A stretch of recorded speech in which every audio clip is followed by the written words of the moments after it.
मुरली अमृत की धारा है धारा, जो देती दुखों से किनारा। मुरली अमृत की धारा है धारा, जो देती दुखों से किनारा। भूले जीवन में हो जाए शिव बाबा मुरली में समझाए।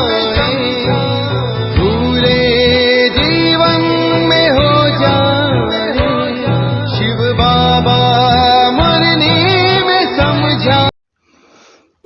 ओम शांति। आज की तारीख है 18 मार्च 2022 की साकार मुरली। बाबा के महावाक्य। मीठे बच्चे, माया की फागी बड़ी ज़बरदस्त है, उससे खबरदार रहना है। फागी मतलब बादल में कभी भी मूझना नहीं। प्रश्न, महावीर बच्चों ने कौन सा कर्तव्य किया है जिसका यादगार शास्त्रों में है? उत्तर, महावीर बच्चों ने मूर्छित को संजीवनी बूटी देकर सुरजीत किया है। इसका यादगार शास्त्रों में भी दिखाते हैं। तुम बच्चों को तरस पड़ना चाहिए जो सर्विस करते करते बाप से बरसा लेते लेते किसी भी कारण से बाप का हाथ छोड़कर चले गए। उन्हें पत्र लिखकर सुरजीत करो। पत्र लिखो कि तुम्हें क्या हुआ जो तुमने पढ़ाई छोड़ दी, बदनसीब क्यों बने, गिरते हुए को बचाना है। गीत। नैनहीन को राह दिखाओ।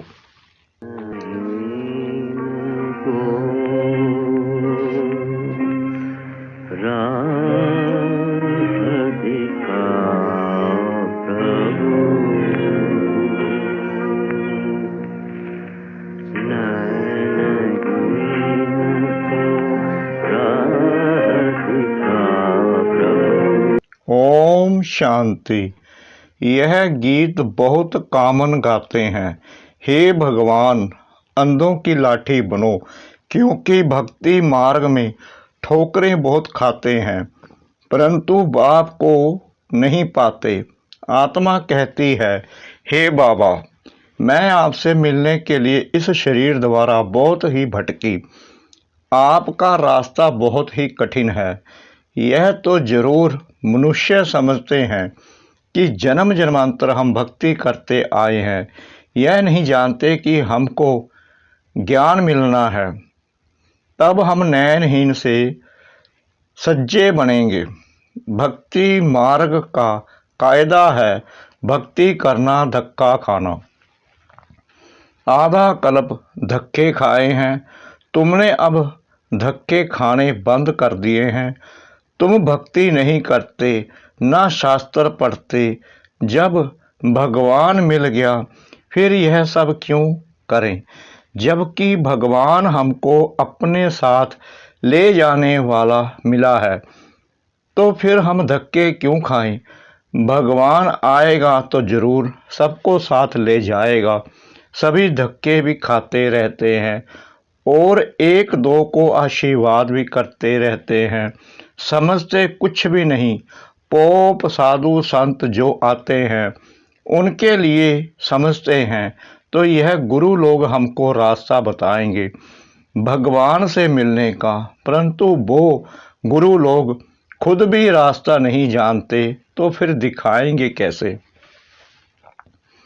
आशीर्वाद देते हैं तो भी सिर्फ इतना कह देते हैं, भगवान को याद करो, राम राम कहो। जैसे रास्ते में कोई से पूछो फलाना स्थान कहाँ है, तो कहेंगे इस रास्ते से चले जाओ तो पहुँच जाएंगे। ऐसे नहीं कहेंगे साथ ले चलते हैं, तुमको रास्ता चाहिए वह बता देते हैं, परंतु साथ में कोई गाइड तो चाहिए ना। बिगर गाइड तो मूंझ पड़ेंगे। जैसे तुम भी एक दिन फागी के कारण जंगल में मूझ पड़े थे। यह माया की फागी बड़ी जबरदस्त है। स्टीमर वालों को फागी के कारण रास्ता दिखाई नहीं देता, बड़ी खबरदारी रखते हैं। तो यह फिर है माया की फागी। कोई को रास्ते का पता नहीं पड़ता। जप तप तीर्थ आदि करते रहते हैं। जन्म जन्मांतर भगवान से मिलने लिए भक्ति करते आए। अनेक प्रकार की मत भी मिलती है। जैसा संग वैसा रंग। हर जन्म में गुरु भी करना पड़े। अब तुम बच्चों को सतगुरु मिला है। वह खुद कहते हैं मैं कलप कलप आकर तुम बच्चों को वापिस घर ले जाता हूँ, फिर विष्णुपुरी में भेज देंगे। अब हम बाबा से बरसा ले रहे हैं।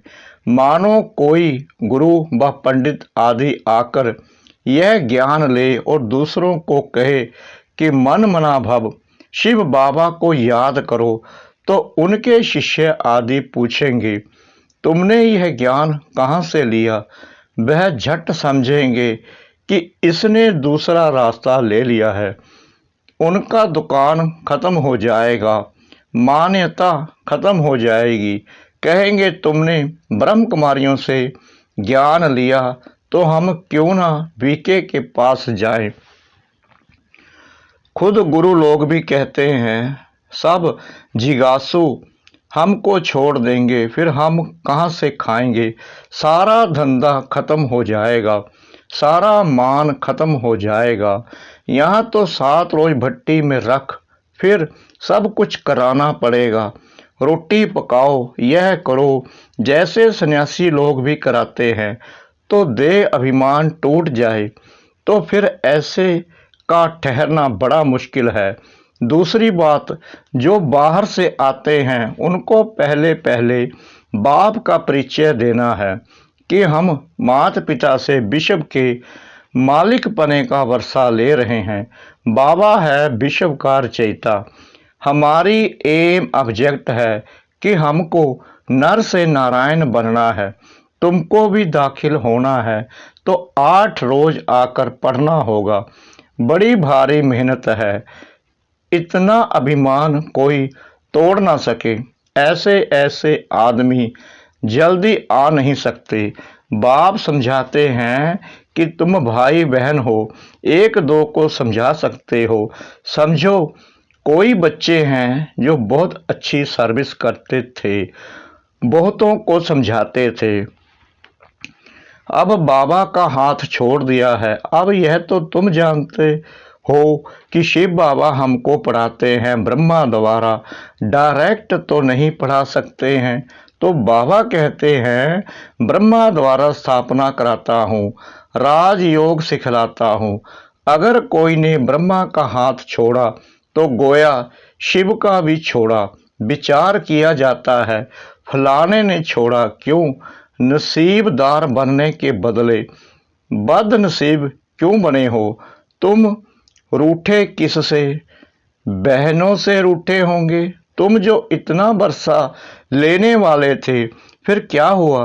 क्या सिखलाने वाले बाप ने तुमको कुछ कहा जो पढ़ाई छोड़ दी और बदनसीब बन गए?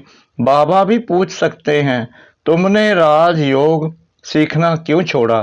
तुम भी आश्चर्य व्रत बाबा का बरंती कथंती भगंती में आ गए। अपनी तकदीर को लकीर लगा दी।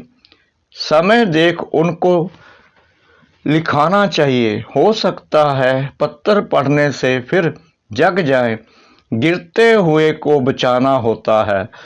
डूबने से किसको बचाया जाता है तो आफरीन देते हैं।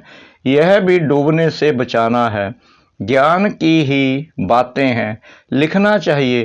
तुमने खिवैया का हाथ छोड़ा है तो डूब मरेंगे। तैरने वाले लोग अपनी जान को जोखिम में रख दूसरों को बचाते हैं। कोई पूरा तारू नहीं होता है तो खुद भी गुम हो जाता है। तुम भी कोई को डूबता हुआ देखते हो तो 10 20 चिट्ठियां लिखो। यह कोई इंसल्ट नहीं है। तुमने इतना समय हाथ पकड़ा, औरों को भी समझाया, फिर तुम कैसे डूबते हो? तुम प्रेम से लिखो, बहन जी, तुम तो राजयोग सीख पार जाने वाली थी, अब तुम डूब रही हो। तरस पड़ता है तो बेचारे को बचावे, फिर कोई बचता है व नहीं, यह तो हुई उनकी तकदीर। दूसरी बात यह है, जो प्रदर्शनी में अपोनियन लिख कर देते हैं कि यहाँ नर से नारायण बनने का मार्ग बताया जाता है, यह राजयोग बहुत अच्छा है। बस लिखा, बाहर निकला तो भूल गया। इसलिए जो लिखते हैं उनकी पीठ करनी चाहिए कि तुमने यह ओपिनियन लिख कर दिया, परंतु क्या किया? ना अपना फायदा किया, ना दूसरों का। पहली मुख्य बात है, माता पिता की पहचान देनी है। इसलिए बाबा ने प्रश्नावली बनाई है, तो पूछो, परम पिता परमात्मा से तुम्हारा क्या संबंध है? क्या वर्षा मिलता है? यह लिखाना चाहिए। बाकी सारी प्रदर्शनी समझाए, पिछाड़ी में लिखने से कोई फायदा नहीं। मुख्य बात है माता पिता का परिचय देना। अब समझा है तो लिखो, नहीं तो गोया कुछ नहीं समझा। जिगरी समझाकर फिर लिखाना चाहिए। बरोबर यह जगत अम्बा जगत पिता है, वह लिख दे कि बरोबर बाप से वर्षा मिलता है, यह लिख कर दे, तब समझो कि तुमने कुछ सर्विस की है। फिर अगर ना आए तो चिट्ठी लिखनी है, बरोबर यह जगत अम्बा और जगत पिता है, तो फिर वर्षा लेने क्यों नहीं आते? अचानक काल खा जाएगा, मेहनत करनी चाहिए प्रदर्शनी की।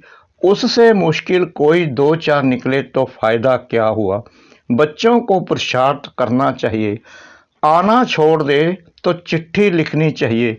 तुम बेहद के बाप से वर्षा लेते थे, फिर माया ने तुमको पकड़ लिया है, प्रभु का तरफ छोड़ देते हो। यह तो तुम अपना पद भ्रष्ट कर देंगे। जो महावीर होगा वह झट संजीवनी बूटी देंगे। यह बेहोश हो गया, माया ने नाक से पकड़ लिया, तो उनको बचावें। इतनी मेहनत करे तब कोटों में कोई निकले, जांच करनी पड़े कि यह सैपलिंग कैसा है। बच्चियां लिखती हैं कि हमारा गला घुट गया है, परंतु तुम जास्ती बातों में जाओ ही नहीं। पहली मुख्य बात समझाकर लिखाओ। फिर और बात, एक ही त्रिमूर्ति के चित्र पर पूरा समझाना है। निश्चय करते हो तो तुम्हारे माँ बाप हैं, इनसे वर्षा मिलना है। कोई कितना भी बूढ़ा हो, यह 2 अक्षर तो सबको समझा सकते हैं ना। अगर यह 2 अक्षर भी धारण नहीं होते तो बाबा समझ जाते हैं कि इनकी बुद्धि कहाँ किचड़े में फंसी हुई है। मुख से ज्यादा नहीं बोलना है, सिर्फ बाबा और वर्षे को याद करो। वर्षा है विष्णुपुरी, जिसके तुम मालिक बनते हो। बाबा अति सहज कर समझाते हैं। अही ले आए, कुब जाएं, कैसे भी हों वर्षा पा सकती हैं, सिर्फ श्रीमत पर चले। देही अभिमानी बनना तो सहज है, किसको गृहस्थ व्यवहार नहीं है, अकेला है तो बहुत सर्विस कर सकते हैं। कोई कोई को देह अभिमान रहता है, मोह की रग टूटती नहीं है। देही अभिमानी शरीर में मोह नहीं देखेंगे। बाबा युक्ति बताते हैं, तुम अपने को आत्मा समझो, यह पुरानी दुनिया है, इनसे ममत्व मिटाना है। एक बाप को याद करना है। वर्षे को याद करने से रचयिता भी याद आ जाता है। कितनी कमाई है, खुद भी करो और औरों को भी कराओ। माँ बाप बच्चों को लायक बना देते हैं, फिर बच्चे का काम है बाप की संभाल करना। फिर माँ बाप छूटे, यहाँ बहुत हैं जिनकी रग जाती है। कोई को अपना बच्चा नहीं तो धर्म के बच्चे में मोह जाता है, फिर वह पद पा नहीं सकेंगे। सर्विस के बदले डिस सर्विस करते हैं। प्रदर्शनी में मुख्य बात यही समझानी है, जो निश्चय हो जाए कि बरोबर यह हमारा बाप है। इनसे राजयोग द्वारा 21 जन्म का वर्षा मिलता है। नई दुनिया की रचना कैसे होती है, कैसे हम मालिक बनते हैं, यह है एम ऑब्जेक्ट। परंतु बच्चे पूरा समझाते नहीं हैं। तुम बच्चों को रात दिन खुशी रहनी चाहिए कि हम ईश्वरीय संतान हैं। वहाँ विष्णु की देवी संतान को इतनी खुशी नहीं होगी जितनी अब तुम ईश्वरीय संतान को है। अभी तुम ईश्वरीय संतान बने हो, फिर तुम ही विष्णु की संतान बनेंगे, परंतु खुशी अभी है। देवताओं को ईश्वरीय संतान से ऊंचा नहीं कहेंगे, तो ईश्वरीय संतान को कितनी खुशी होनी चाहिए। परंतु यहाँ से बाहर निकलते ही माया बिल्कुल ही भुला देती है। तो समझो तकदीर में राजाई नहीं है, बहुत मेहनत करनी चाहिए। माया ऐसी है जो वहाँ का वहाँ ही थप्पड़ लगाकर भुला देती है। अच्छा, मीठे मीठे सिखला दे बच्चों प्रति माता पिता बाप दादा का याद प्यार और गुड मॉर्निंग। रूहानी बाप की रूहानी बच्चों को नमस्ते। हम रूहानी बच्चों की रूहानी बाप दादा को श्रद्धा भरी प्रेम भरी नमस्ते। शुक्रिया बाबा, शुक्रिया बाबा, शुक्रिया बाबा, इस मीठी मीठी मुरली के लिए। धारणा के लिए मुख्य सार। नंबर 1, मोह की सब रगें तोड़, इस पुरानी देह और दुनिया से ममत्व निकाल सर्विस में लग जाना है। बाप और बरसे को याद कर कमाई जमा करनी है। नंबर 2, अच्छा तैरने वाला बन सबको पार लगाने की सेवा करनी है। श्रीमत पर चलना है, बुद्धि किचड़े में नहीं लगानी है। वरदान, सर्व शक्तियों को अपने अधिकार में रख सहज सफलता प्राप्त करने वाले माँ सर्वशक्तिमान भव। जितना जितना मास्टर सर्वशक्तिमान की सीट पर सेट होंगे, उतना ये सर्वशक्तियाँ आर्डर में रहेंगी। जैसे स्थूल कर्मेंद्रियाँ जिस समय जैसा आर्डर करते हो वैसे आर्डर से चलती हैं, ऐसे सूक्ष्म शक्तियाँ भी आर्डर पर चलने वाली हो। जब यह सर्व शक्तियाँ अभी से आर्डर पर होंगी, तब अंत में सफलता प्राप्त कर सकेंगे, क्योंकि जहाँ सर्व शक्तियाँ हैं वहाँ सफलता जन्म सिद्ध अधिकार है। स्लोगन, आकारी और निराकारी स्थिति में सहज स्थित होना है तो निरहंकारी बनो। आकारी और निराकारी स्थिति में सहज स्थित होना है तो निरहंकारी बनो। अनमोल ज्ञान रतन दादियों की पुरानी डायरी से। वास्तव में याद का रूप क्या है? पिता समदिव्य कर्तव्य में तत्पर रहना। परमात्मा की याद में रहते हैं। वह किस द्वारा दिखाई पड़ेगा? जैसे देखो बच्चा है, वह जब अपने पिता का फुट स्टेप ले खुद भी कार्य करने में तत्पर रहता है, वही पिता की याद का रूप है। क्योंकि पिता अपने बच्चों को फरमान बरदार देख बहुत हर्षित होता है कि यह मेरा बच्चा बिल्कुल सुपात्र है, जो मेरे सिवाय मेरे घर की परवरिश करता है। वैसे भी जो जो देवी वत्स अपने देवी माता पिता समदिव्य कर्तव्य करने में तत्पर हैं, वही याद का ओरिजिनल रूप है। जिस सब रूप में माता पिता स्थित रहते हैं, उस ही सब रूप में बालक भी स्थित रहने से दोनों की तार आकर कनेक्ट होती है और पिता पास शीघ्र ही जाए पहुंचते हैं। पिता भी कहता है कि ऐसे बतस मेरे से मिले ही पड़े हैं, अर्थात वह साक्षात मेरा ही स्वरूप है। इस रीति अंतर्मुखता में रह साइंस लेंस से परमात्मा को भी समीप खींच लेते हैं। अच्छा, ओम शांति।